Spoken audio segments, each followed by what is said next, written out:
Coin की। जी हाँ, bitcoin का जोश काफ़ी ज़्यादा हाई है। अब बिटकॉइन ने जो है वो लगभग $1,11,000 का आंकड़ा पार कर लिया है। सवाल यहाँ पर ये है कि क्या ये नई ऊंचाई है या ये हाई का पहला पड़ाव है। जिस तरह के आंकड़े हमने बिटकॉइन को छूते हुए देखे हैं, लगभग 1,11,861 का नया ऑल टाइम हाई है, जो कि हमने देखा कई कारणों से भी हुआ है। अमेरिका में डिजिटल एसेट्स रेगुलेटरी फ्रंट पर क्लैरिटी मिली है, ETF में भारी निवेश और साथ ही इंस्टीट्यूशनल डिमांड्स के चलते भी हमने देखा है कि एक बूस्ट मिला है कीमतों को।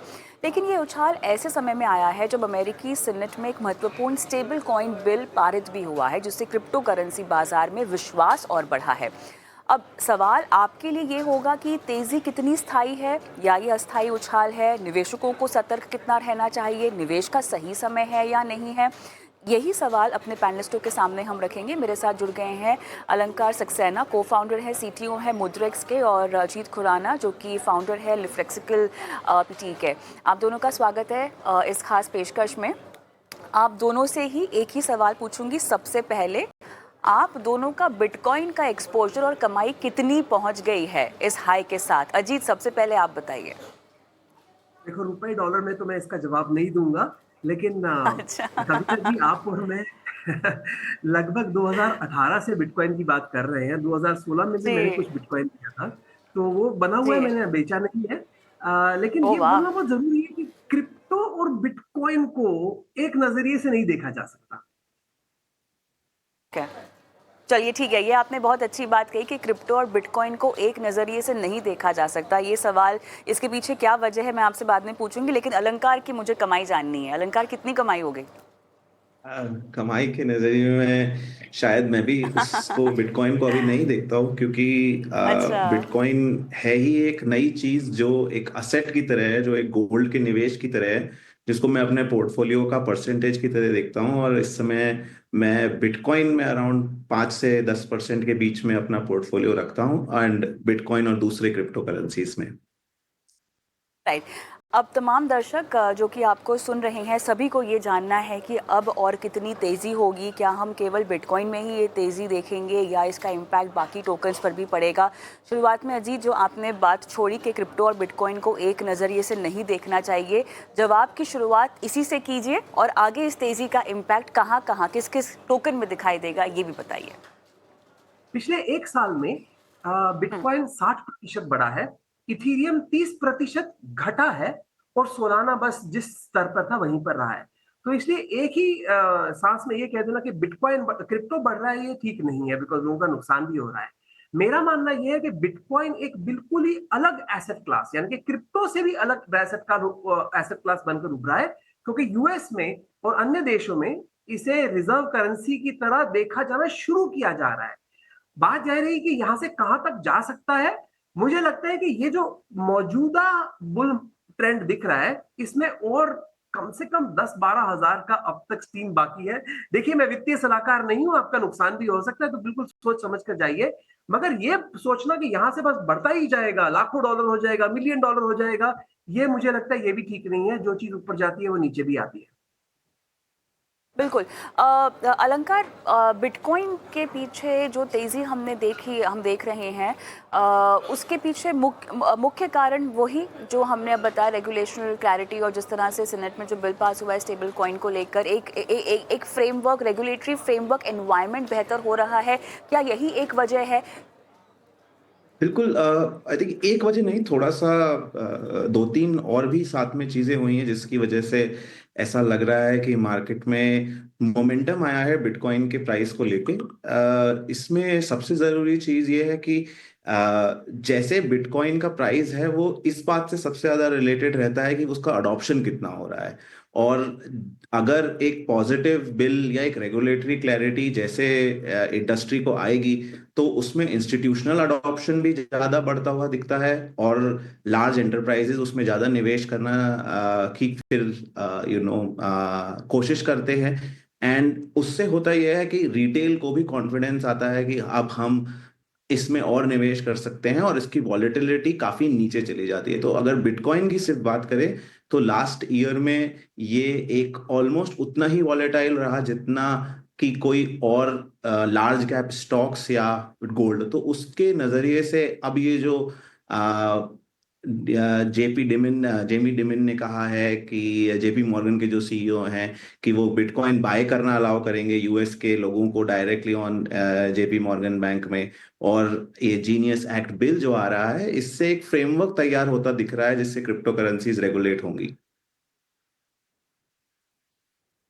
चलिए थोड़ा सा और इस मामले को टटोलते हैं और कीमतें, क्योंकि आप दोनों ही एक सुर में कह रहे हैं कि जितनी अभी तक हाई पहुंची है ये भी उम्मीद ना करें कि यहाँ से बस आगे ही बढ़ेंगी, करेक्शन भी होगा क्योंकि बाकी टोकन्स में हम देख रहे हैं लोगों को नुकसान भी हो रहा है। बिटकॉइन के पीछे तेज़ी अहम क्या रही है वो समझाया यहाँ पर अलंकार ने। लेकिन अजीत, अब चर्चा को थोड़ा सा आगे मैं और लेकर जाऊँ। क्रिप्टो करेंसी की चाल के पीछे सभी तरह के फैक्टर्स होते हैं। एक तो इनके खुद के निजी डिमांड सप्लाई के एक फैक्टर्स होते हैं जो आप दोनों समझाते हैं हमेशा। कुछ इकोनॉमिक ट्रिगर्स भी होते हैं अलग अलग देशों से जो हमें मिलते हैं। अब इन सबको ध्यान में रखते हुए रेगुलेटरी इन्वायरमेंट में कितना सुधार आ रहा है, खासतौर से तब जब हम ट्रंप को बहुत प्रो क्रिप्टो करेंसी एक शख्स देख रहे हैं बनता हुआ, और उसका असर भारतीय रेगुलेटरी फ्रेमवर्क पर क्या आपको पड़ता हुआ दिखाई दे रहा है? तो यहाँ मोबाइल फोन वाली टैक्सी हो, चाहे वो सोशल मीडिया हो या डिजिटल चैनल्स हो, इंडिया जो है हमेशा थोड़ा पीछे रहता है रेगुलेशन में, क्योंकि वो कॉन्जर्वेटिव है, वो देखकर सोच समझकर आगे जाना चाहता है। लेकिन जब विश्व की सबसे बड़ी इकोनॉमीज, खास करके यूएस, किसी चीज को अडॉप्ट कर लेती है, तो अन्य इकोनॉमीज को उसे नजरअंदाज करना बहुत ही मुश्किल हो जाता है। मुझे लगता है आज हम भी वहीं पर है। इसके लिए मेरा मानना यह है कि अगले एक साल में, और शायद अगले बजट में भी हम इसके बारे में देखें, कि हम जो रेगुलेटरी संदेश आते देखेंगे इंडियन गवर्नमेंट से, डिपार्टमेंट ऑफ इकोनॉमिक अफेयर से, वो बहुत पॉजिटिव होंगे और वो हमें यूएस के रेगुलेशन से अलाइन करेंगे। चलिए, हमें भी उसी का इंतज़ार रहेगा, उस तरह के ऐलानों का इंतज़ार रहेगा। हालांकि मेरे ख्याल से आप सभी स्टेक होल्डर्स उस बोर्ड पर हैं या उस मुकाम पर पहुंचे हैं जहां पर आप लगातार सरकार को अपनी तरफ सुझाव देते आए हैं, और उम्मीद करते हैं कि आपके सुझाव सुने भी जाएं। अब निवेशकों को सीधा सीधा हमें ये समझाना होगा, अलंकार शायद आप ये काम कर पाएंगे कि अब क्या बस छूट गई है? हालांकि जवाब दे दिया है आपने कि जो ऊंचाई हमने देखी है, नॉट नेसेसरी कि यहाँ से बस चाल एक तरफा ही होगी, करेक्शन भी आएगा। लेकिन लोगों को फोमो हो जाता है। अब हम स्टॉक मार्केट में देखते हैं, लोगों को लगता है कि अरे रैली मिस हो गई, मिड कैप स्मॉल कैप पे जब तेज़ी थी तो हमने निवेश नहीं किया। अब देखिए सारे फंड के परफॉर्मेंसेस डाउन हो रखे हैं। क्रिप्टो में भी ऐसा होता है क्या? बिटकॉइन में भी ऐसा होगा क्या? फोमो आपको फील होना चाहिए, और अगर नहीं तो फिर क्या अभी पैसे लगाने चाहिए? अब इतना चढ़ने के बाद क्या पैसे लगाने चाहिए? बिल्कुल, इसको मैं ऐसे बताना चाहूंगा, ये क्रिप्टो को कोई अलग स्पेशल असेट क्लास की तरह ना देखें। ये एक और असेट क्लास है जो क्रिएट हो रही है, जिसमें कुछ टेक्नोलॉजिकल इनोवेशंस हो रहे हैं, जिसकी वजह से कुछ चीजें बेहतर होती हैं और कुछ चीजें खराब होती हैं। तो अगर आप निवेश करने की कोशिश कर रहे हैं तो सबसे पहले एक छोटी अमाउंट से ट्राई करें। आप मुद्रेक्स पे सिर्फ 500 रुपए से भी बिटकॉइन में इन्वेस्टमेंट चालू कर सकते हैं। हमारे पास एक्चुअली सबसे ज्यादा एक्टिविटी जो हमने इंडियन निवेशकों में देखी है वो एसआईपी पे भी है, कि आप एक छोटी छोटी अमाउंट्स के एसआईपी हर दिन, हर महीने और हर साल कर सकते हैं, जिससे मार्केट की वॉलेटिलिटी के साथ आप ना चलें, बट एक्चुअली आप लॉन्ग टर्म थीसिस पे रहें कि ये एक ब्लॉकचेन एक असेट क्लास है जो नई बन रही है, उसमें कुछ पॉजिटिव रेगुलेशन आएंगी, कुछ नेगेटिव नेगेटिव रेगुलेशन आएंगे, और बहुत सारे ग्लोबल फैक्टर इसको कभी ऊपर और कभी नीचे भेजेंगे। लेकिन अगर आप इसमें जैसे जैसे निवेश करना चालू करेंगे, उससे आपको इस चीज का समझ आना चालू करेगा होगा कि अच्छा कौन सी चीज पॉजिटिव हो रही है और कौन सी चीज नेगेटिव है, और कौन सा रेगुलेशन इस असेट को किस तरफ ले जाने की कोशिश करता है। और उस तरह से अगर आप अपना निवेश करेंगे और समझ में आने की कोशिश करेंगे, तो आप लॉन्ग टर्म में बहुत वेल्थ क्रिएशन का ये बहुत अच्छा अपॉर्चुनिटी है। तो इसमें आप सही वेल्थ बना सकते हैं। अजीत, लेकिन अब वेल्थ बनाने के लिए किस तरह के क्रिप्टो का इस्तेमाल करना चाहिए? किस तरह के टोकन में खरीदारी करनी चाहिए? आपने कहा बिटकॉइन एक लौता है जो आगे बढ़ा है, जिसकी चाल आगे बढ़ी है, लेकिन बाकी में हमने करेक्शन भी देखा है। तो किसी को अगर इस वक्त पैसे लगाने भी हो तो चुनाव किस तरह से करे? और आपको समझ नहीं आ रहा कि क्यों कीमतें बढ़ रही हैं, तो मेरी सलाह तो यही होगी कि बिटकॉइन के आगे इस समय ना सोचें। अगर आप चाहते हैं, जैसे स्टॉक मार्केट में हम स्मॉल कैप ढूंढने की कोशिश करते हैं जो कि बिटकॉइन से बहुत ज्यादा आगे बढ़ सकता है, लेकिन उसके अंदर आपको समझना होगा कि जो चीज 10 गुना बढ़ सकती है वो जीरो पे भी जा सकती है। अगर आप क्रिप्टो करेंसी अपने वॉलेट में नहीं संभाल के रख सकते, आप ईटीएफ के माध्यम से भी उसमें इस्तेमाल कर सकते हैं। एसआईपी बहुत बढ़िया चीज है। मेरा कहना यही होगा कि कब बढ़ेगी कब घटेगी इसके बारे में इतना ना सोचे, थोड़ा थोड़ा निवेश करते जाएं। रिस्की एसेट है, उधार लेकर कभी भी निवेश ना करें, उतना ही निवेश करें जितना कि आप लॉस करने के लिए रेडी हो। बिटकॉइन के अलावा और कौन सा टोकन आपको पसंद आता होगा अजीत? आप मेरी बात कर रहे हैं तो मैं जी। वैसे मैंने निवेश तो किया हुआ है कई टोकन्स में, जैसे कि इथेरियम में भी मेरी पोजीशन है, उससे बड़ी पोजीशन मेरी सोलाना में है, बीएनबी जिसे बाइनेंस टोकन भी कहते हैं उसमें भी है। लेकिन ये सारे मिला के समझो मेरे पोर्टफोलियो के 5-8% होंगे, 90% बिटकॉइन है। अलंकार, आप किसमें कंफर्टेबल होंगे? बिटकॉइन मेरे ख्याल से आपने शुरुआत में कहा कि 5 से 10% ही है आपके पोर्टफोलियो का। ज़रूर।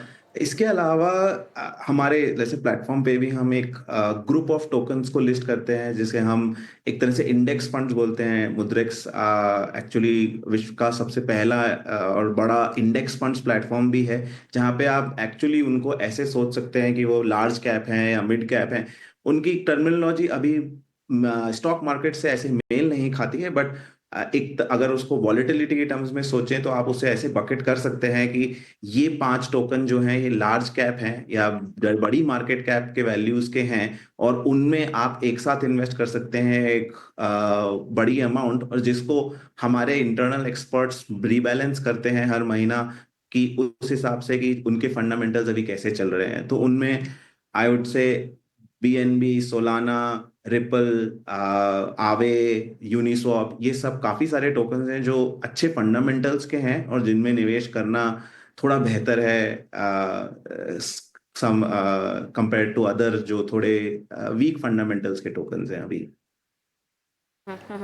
ऑलराइट, चलिए, तो इस पूरी बिटकॉइन की चाल को लेकर आपको जल्दबाजी नहीं करनी है, हड़बड़ाहट में आपको नहीं आना है और बिल्कुल ऐसा महसूस नहीं करना है कि आपसे बस छूट गई है मुनाफे की। मौके आपके पास और भी आएंगे, लेकिन सबसे बड़ी बात जो दोनों पैनलिस्ट भी हमारे समझाने की कोशिश कर रहे हैं कि आपको अपनी पूरी जमा पूंजी उसमें नहीं लगानी है। अगर आप बहुत ज़्यादा नहीं समझते हैं इस पूरे क्रिप्टो इकोसिस्टम को और तमाम टोकन्स को, तो आपको बहुत सेफली बिटकॉइन की ओर ही जाना चाहिए। फिलहाल अगर आप उसको अफोर्ड नहीं कर सकते तो एसआईपी का भी ज़रिया है जो आपको दिया जा रहा है। लेकिन इन सब के बावजूद और इन सब से पहले बहुत ज़रूरी है कि अगर आप फाइनेंशियल पोर्टफोलियो के लिहाज से देखें तो अपना एक कोर पोर्टफोलियो बनाएं।